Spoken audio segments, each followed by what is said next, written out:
वैसे if you check out the CA का book, उन लोग के लिए कंसेप्ट, कन्वेंशन, प्रिंसिपल सब एक ही है, वो अलग नहीं करते। बारीक फर्क है।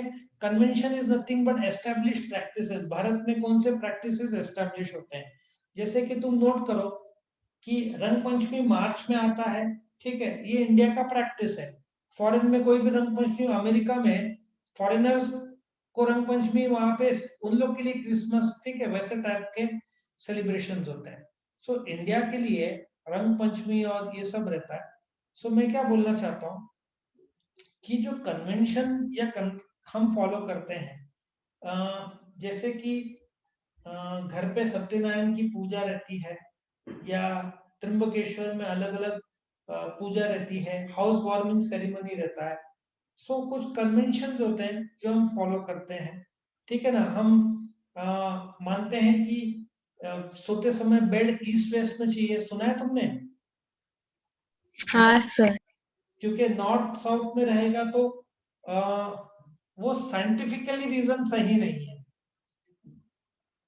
अगेन मैं उस पर चर्चा नहीं करना चाहता, टॉपिक बड़ा हो जाएगा। मैं सिर्फ बोलता हूँ कि वास्तु पे इंडिया मानते हैं, वास्तु के हिसाब से घर होना चाहिए। तुम्हारा दरवाजा should be east west side में खुलना चाहिए। सुना है तुमने? नॉर्थ साउथ कंस्ट्रक्शन लाइन में तो वास्तु तो सबसे हाँ सर। है। तुम नॉर्थ साइड शायद नहीं दरवाजा रखते, ईस्ट वेस्ट होना चाहिए ना दरवाजा। हाँ। नहीं तो लोग खरीदते नहीं है, लोग जो लोग वास्तु मानते हैं। फॉरेन में कहेगा नॉर्थ साउथ वेस्ट ईस्ट, चलो जहां कंफर्टेबल है वहां पे। इंडियंस काफी मानते हैं वास्तु, इनफैक्ट कंस्ट्रक्शन कई बार वास्तु के हिसाब से डिजाइन हो जाता है। सो ये कन्वेंशन है, ये एस्टेब्लिश प्रैक्टिस है जो होता है। उसमें सबसे पहला मैं बताऊंगा कन्वेंशन ऑफ कंसिस्टेंसी। अब मैं तुमको एक लाइन बताता हूँ। सपोजिटली डेप्रिसिएशन के तो 8-9 प्रकार है, लेकिन 2 प्रकार बताऊंगा। सपोजिटली ये 1 लाख रुपीज में 2 जगह पे लिख रहा हूँ, ठीक है, ये 1 लाख। अभी डेप्रिसिएशन के 2 मेथड्स है। ये तुमने आज एक बाइक खरीदी या मोटरसाइकिल, मोटर खरीदी 1 लाख रुपए की। नाउ मैं यहाँ पे ऊपर लिखूंगा, ये स्ट्रेट लाइन मेथड है, SLM बोलते हैं। और ये रिटर्न डाउन वैल्यू मेथड है, या डिमिनिशिंग, WDV बोलो, या या डिमिनिशिंग बैलेंस मेथड भी बोलते हैं। सपोजली डेप्रिसिएशन 10% है, डू यू एग्री? 1 साल के इस्तेमाल के बाद में वैल्यू 10% से गिरेगा। 10% डेप्रिसिएशन, एक हाँ सर। इस्तेमाल करने से वैल्यू घटता है। तो इसको मैंने 10,000 यहाँ पे लिखा, ठीक है, इधर 10,000 लिखा। ये 2 अलग अलग मेथड्स हैं, लेकिन पहले साल दोनों का सेम रहेगा। सो ये at the end of the first year यहाँ पे वैल्यू दिखेगा 90,000, ठीक है, और यहाँ पे भी दिखेगा 90,000। नाउ अगले साल क्या होगा?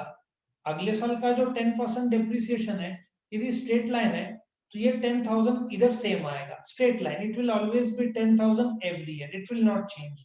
सो 90 माइनस 10 होता है 80,000। लेकिन रिटर्न डाउन वैल्यू में 10% will be on this, not ये सेम नहीं रहेगा। सो 90,000 पे 10% is 9,000। So return down value या डिमिनिशिंग बैलेंस मेथड का डेप्रिसिएशन होगा, तो depreciation will be on the diminishing या रिड्यूस्ड फिगर। 90,000 पे 10%, दोनों का डेप्रिसिएशन फर्क समझ में आया? यहाँ पे 10,000 सेम रहेगा हर साल, यहाँ पे 90,000, अगले साल इधर 8,100 रहेगा, जबकि इधर 10,000 रहेगा, सेम। दोनों डेप्रिसिएशन में फर्क आया? समझ में कैसे फर्क आता है दोनों मेथड में? हाँ sir.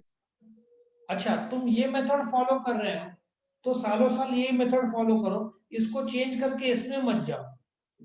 So under convention of consistency बोलते हैं, ठीक है, कि जो तुम मेथड फॉलो कर रहे हो तुम वही मेथड फॉलो करो। हर साल चेंज करोगे तो प्रॉफिट में जबरदस्त फर्क आएगा। अब यहाँ पे 10,000 था तो कोई प्रॉब्लम नहीं। ना यहाँ पे खर्चा ज्यादा है कि कम है? इधर 10,000 खर्चा है, इधर कम है, तो प्रॉफिट ज्यादा दिखेगा रिटर्न डाउन वैल्यू में। Do you agree? खर्चा कम है तो।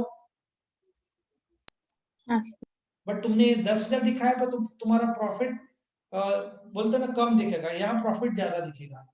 तो कन्वेंशन ऑफ कंसिस्टेंसी बोलते हैं कि भाई तुम जब मेथड फॉलो कर रहे हो, तुमने 1 ईयर ये फॉलो किया, सेकंड ईयर ये किया, तुम्हारे अकाउंट्स का तो बैंड बच जाएगा।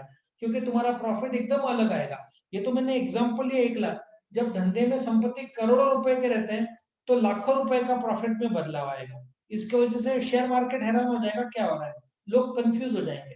टू प्रिवेंट दिस कंफ्यूजन या तो ये मेथड फॉलो करो या ये फॉलो करो, और चेंज जल्दी मत करो। और चेंज करना है तो भी तुम कारण बताओ कि तुम क्यों कर रहे हो चेंज, नहीं तो ऐसे ही चेंज कर दिया मजाक थोड़ी है अकाउंट्स। तो प्रिंसिपल ऑफ कंसिस्टेंसी है, तुम अब जैसे तुम घर से कॉलेज रोड आते हो, तुम हर बार अलग अलग जर्नी कर, कभी तुम नासिक रोड से गोल घूम के आए, कभी तुम सीबीएस से आए, कभी त्रिमूर्ति चौक से आए, कभी त्र्यंबकेश्वर से जा उस रास्ते से आए, 4 अलग अलग रूट, हर बार तुमको टाइम अलग अलग लगेगा, तुम खुद कंफ्यूजन होगा कि बेस्ट रूट क्या है। तो यदि तुम त्रिमूर्ति चौक से आते हो, जो लोग अश्विन नगर में रहते हैं, अश्विन नगर से तुम या तो नासिक रोड से गोल घूम के कॉलेज रोड आओ, या तो सीबीएस से आओ, या त्रिमूर्ति चौक से आओ, या त्र्यंबकेश्वर से आओ, 4 अलग अलग रूट।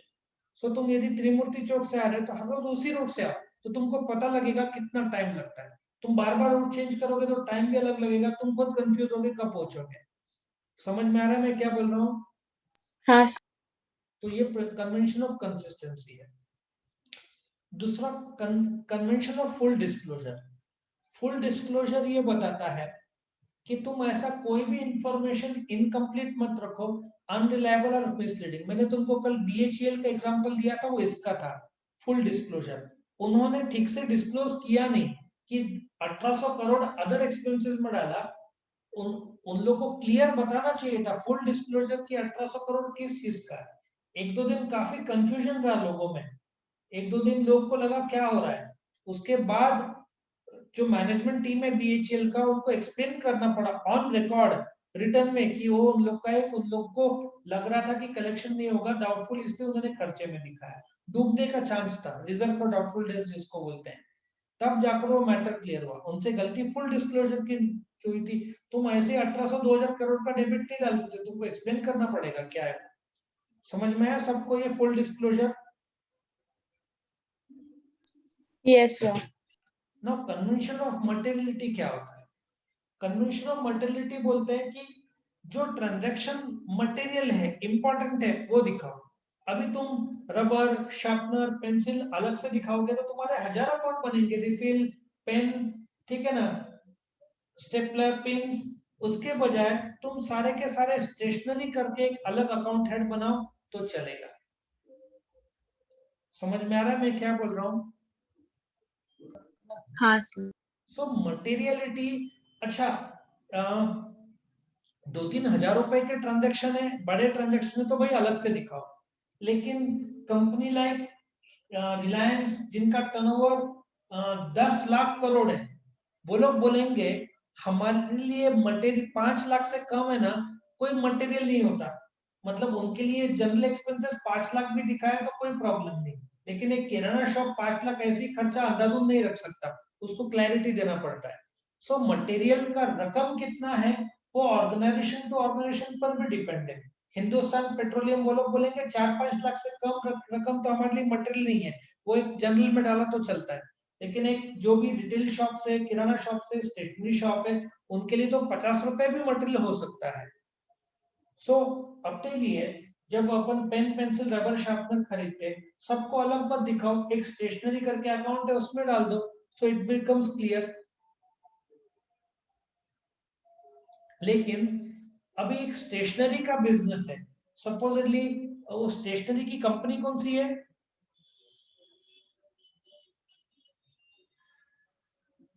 स्टेशनरी की फेमस कंपनी कौन सी है? कौन सा? अप्सरा। अप्सरा।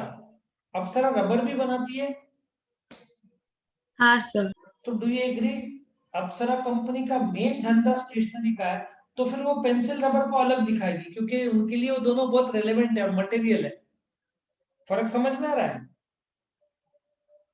हाँ सर। तुम लोग क्या करोगे, तुमने सपोजिटली तुमने ये खरीदा, रबर, पेन, तुम दोनों को स्टेशनरी में दिखाओगे, लेकिन अप्सरा रिकॉर्ड करते समय अलग करेगी पेन और पेंसिल और रबर, ठीक है ना, क्योंकि अप्सरा के लिए वो काफी मटेरियल है, क्योंकि उनका मेन धंधा है, तो वो लोग अलग दिखाएंगे। फर्क समझा? किसके लिए मटेरियल और किसके लिए मटेरियल नहीं? अप्सरा कंपनी के लिए वो मटेरियल है भाई, इंपॉर्टेंट है, अलग करेंगे वो लोग, अपन अलग नहीं करेंगे। अपन क्योंकि अपन एक तो छोटे क्वांटिटी में डील करेंगे, अपन डायरेक्टली स्टेशनरी को डेबिट देंगे। अप्सरा हर एक स्टेशनरी को अलग करेगी क्योंकि मेन उनका वो बिजनेस है। नटराज ले लो। आया समझ में मटेरियल क्या होता है? हाँ सर। और लास्ट में कन्वेंशन ऑफ कंजर्वेटिज्म।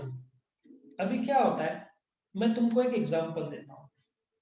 अभी 31 मार्च आज का दिन है, तुम्हारे पास एक कार है, तुमने खरीदी थी 4.5 लाख रुपए की, तुम मारुति कंपनी के हो, तुम्हारे पास 4.5 लाख रुपए की कार है, उसका सेलिंग प्राइस 5 लाख रुपए है, तो तुम आज स्टॉक में 4.5 लाख दिखाओगे क्या 5 लाख दिखाओगे?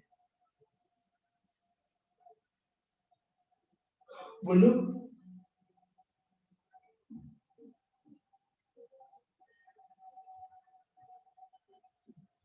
और तुम्हारा खर्चा 3 लाख है, तो मुझे बताओ आज तुम स्टॉक में 4.5 लाख दिखाओगे क्या 5 लाख दिखाओगे?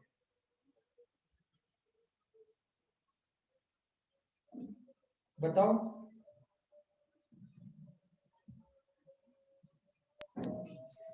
4.5 लाख। 4.5 लाख। अच्छा, अगले साल ये 4.5 लाख का तुमने दिखाया, कम दिखाया, तुमने 5 लाख आज दिखाया होता, सपोजली मार्केट क्रैश होता है, 5 लाख मतलब तुम्हारा प्रॉफिट बढ़ गया होता 50,000 से।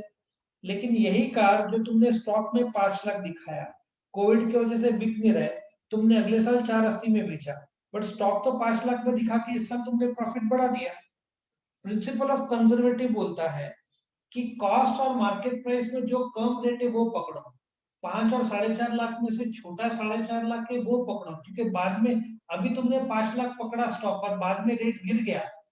ऐसा सोचो, तुम्हारे पास 50,000 का गोल्ड है, तुम बहुत खुश हो 50,000 का, लेकिन मार्केट क्रैश हो जाता है और मार्केट में गोल्ड 45,000 का आ जाता है, जो हुआ भी था इस साल। ठीक है, तो तुम्हारा गोल्ड की वैल्यू कितना है, 50,000 है क्या 45,000 होगी? बताओ। 45,000 मार्केट रेट वो चल रहा है। इसलिए भी अकाउंट्स में जो आमदनी होने वाला रहता है, स्टॉक है तो बिकने वाला है, तो वैल्यू हमेशा कम पकड़ो, स्टॉक का प्रोडक्शन वैल्यू पकड़ो, सेल वैल्यू नहीं। क्योंकि सेल वैल्यू पकड़ा और बाद में रेट गिरा तो तुमने आज अननेसेसरली प्रॉफिट ज्यादा दिखाया। सबको समझ में आ रहा है? समझ में आ रहा है मैं क्या बोल रहा हूं? यस और नो? सर एक और बार एक्सप्लेन ठीक करो। है, सपोजिटली तुम्हारे पास एक कार है, ऐसा, ये एक फ्लैट पकड़ लो ना, एक फ्लैट है सेवन मेडोज में, उसकी वैल्यू है 1 करोड़ रुपए। ठीक है, तुम्हारा प्रोडक्शन कॉस्ट है 80 लाख रुपए, तुमने आज दिखाया स्टॉक में 1 करोड़ रुपया, 80 लाख का स्टॉक वैल्यू है, लेकिन तुमने मार्केट वैल्यू के हिसाब से आज 1 करोड़ रुपया दिखाया। अब कोविड की वजह से तुम भी जानते हो आसानी से फ्लैट बिक नहीं रहे, तो तुम्हारा खर्चा आज तुमने, डू यू एग्री, 20 लाख तुम्हारा इनकम इस साल बढ़ जाएगा, क्योंकि तुमने 80 लाख के बजाय यस 20, सर। हाँ, तुमने 20 लाख रुपया का तुमने ज्यादा दिखाया। अगले साल यही फ्लैट तुमको मजबूरी में 90 लाख रुपए में बेचना पड़ा, पर तुमने तो स्टॉक में 1 करोड़ दिखाया था, तो तुम्हारा प्रॉफिट ज्यादा दिखाया था। अगले साल जब 90 लाख में तुम दिखा रहे हो, सो डू यू एग्री तुमको 10 लाख का घाटा होगा अगले साल? समझ में आ रहा है मैं क्या बोल रहा हूँ? 10 लाख का घाटा होगा अगले साल। हाँ सर। लेकिन इस साल तुमने 80 लाख दिखाया होता, ठीक है, स्टॉक वैल्यू 80 लाख दिखाया होता, अगले साल 90 लाख में बेचोगे तो एटलीस्ट 10 लाख का प्रॉफिट तो दिखेगा।